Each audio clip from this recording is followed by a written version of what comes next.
Well, if you're watching this video, you know who Bruno Sacco is already. I probably don't need to tell you. But in case you don't know, he was the design genius of the 80s and 90s Mercedes-Benz cars. And this channel, which is dedicated to my R129, is one of those cars. But so are all these cars behind me. So I'll give you a quick tour of it. But this was arranged by the Carmudgeon podcast with Jason and Kamisa and Derek Tam Scott. So let's take a look at all the cool cars we got here today. A lot of people do it, but it's basically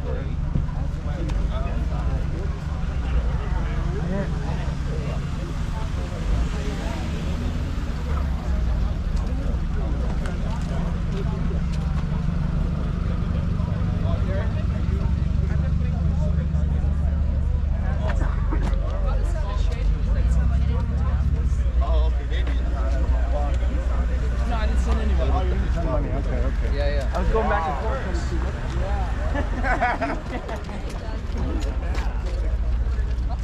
Come on. I think he's an Aussie mix with probably Golden or something. He's pretty muddy.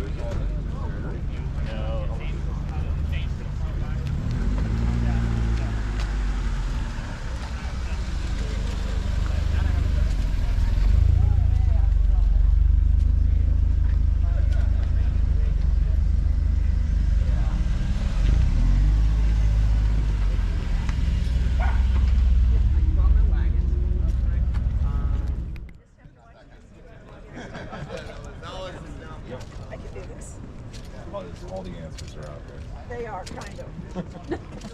I changed the motor mounts in my car and they go. The injection tire index was supposed to be 70 degrees before top dead center, but Alpha said the cars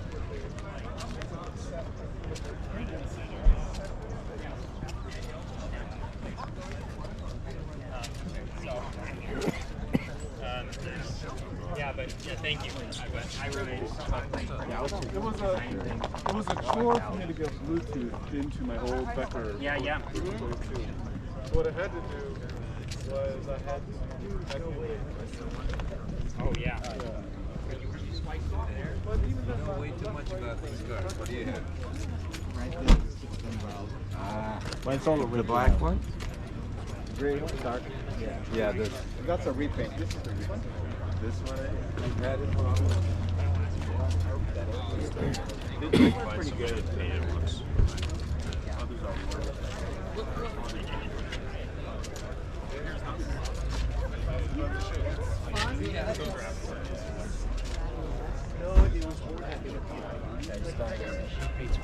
Oh, nice. Okay.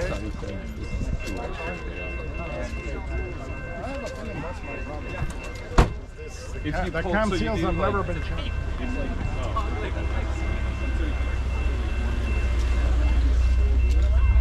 That's all they imported? That's all they ever did for this one.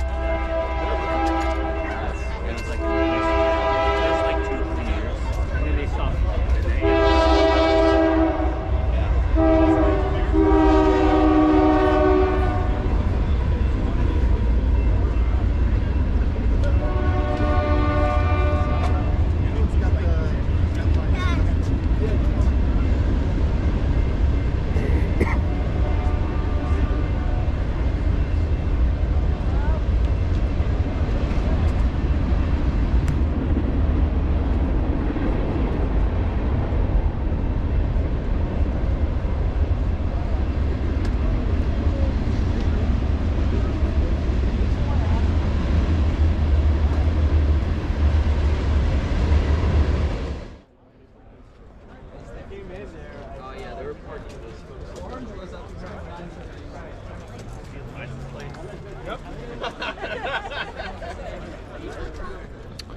Well, let's take a look at some of the R129s and other cool cars here. A little bit more up close. Let's start with this one. Beautiful blue on blue 129. It's an early model. It's a 300 SL. And it's a stick shift super rare. It's really cool to see this. Parked next to mine. Mine pales in comparison to the coolness factor of this one. You know, the stick shift is very rare in the United States. So it's just really great to see this car here. I won't bore you with my car too much, but I have to show it. But you guys already know this one. And here's another fun one. This is a newer SL, so it's a post facelift. I spoke to the owner, and the cool thing about this one is you may have seen this on YouTube already. This is originally was Matt Farah's car from the Smoking Tire. So there's a great video that he did about this car, and then he sold it. And the new owner has had this one since then. It still has the system in the back. I don't know if you can see it in there. And it still has the head unit that I showed off in the video. So it's fun to see a YouTube famous car here. And it's a great looking example. Here's another really beautiful car. This is post facelift. But judging by the taillights, I would say this is between that's 96 to 98 probably.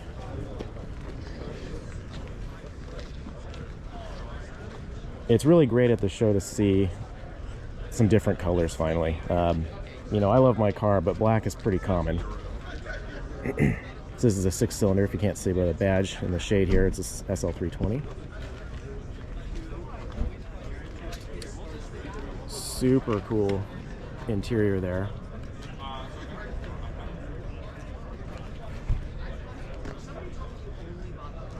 Yeah, looking great. All right, this is always fun to see. We have a SL600 here today. Engine bay open so everybody can see. So packed in there. But super, really cool versions of the SL, the 129, having the 12-cylinder in there. Amazing.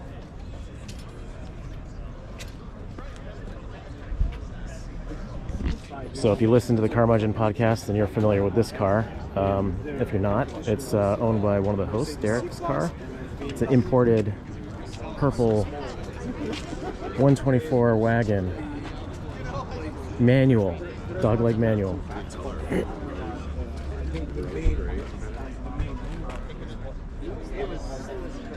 Really great looking. I've always loved the wagons. Let's get up here. Oh. Yep. And of course the engine swapped it too. So there's an engine from the C36 inside, which is cool. Maybe we'll open up the trunk, hood later. We'll see. But yeah, beautiful car. Not a 129, but I'm going to show you a couple of the other fun non-129 cars out here. I have a 124 convertible. I think it's the only one here right now so far today. So one of the rarer cars. I love these two. First Mercedes I ever had was my dad's 124 sedan, 4-door, but these drop top jewelry has been really something special to look at. Pretty tempting to try and get one, but the prices of these are going up quite a bit. But cool to see one here. I think of them as sort of related to the 129 in a way, just because it's the two soft top Mercedes from the era. Another great one. This is a 190E 2.6, so it's got the 6-cylinder engine in it, and I just love the color combo of this car. That is beautiful. And these seats are in impeccable shape. It makes me really jealous. These extend out, right? Yeah. This has got to be like the earliest car. Beautiful car.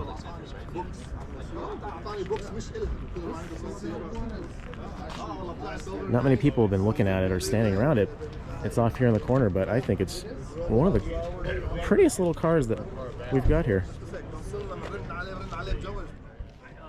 Do I even need to say anything about this one? I mean, it speaks for itself. Look how beautiful this is.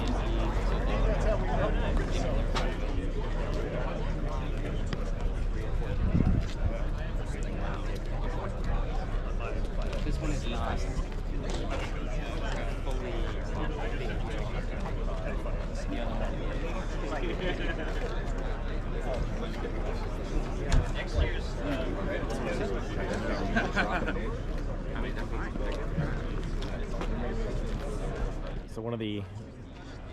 the, I guess, jokes of the podcast episode that talked about getting all these cars together is getting all of the Bruno Sacco designed smoked silver cars, because there is an abnormal amount of them still on the road that are in smoked silver.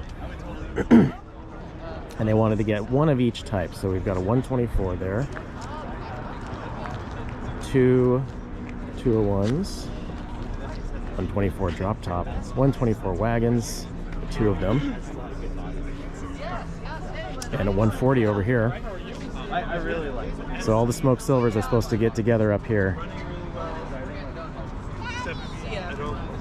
You know, I don't normally like smoked silver, the color, but seeing them all together, it's actually pretty cool to see. Here's another wagon. We got more wagons that have shown up. This one is really clean looking. It's got the parking assist. Very Japanese feature there.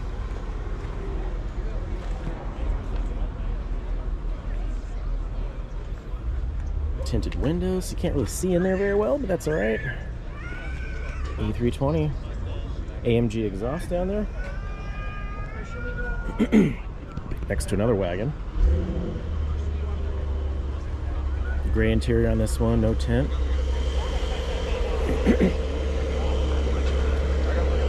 I'd love to have a wagon someday. Check out this beauty next door too.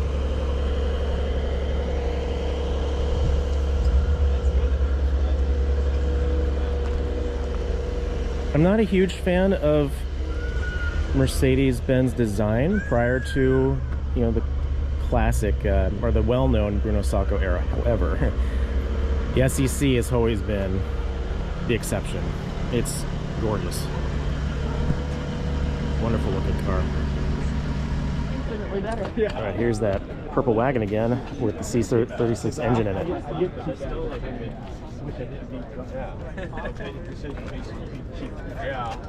Well, what's the saying? Pennywise, not foolish, right? Like, I think, I mean, it looks like it's meant to be in there, doesn't it? We are at the drone place. Parked next to me is an AMG 124 pre-merger from Japan. Okay. The square bottom steering wheel.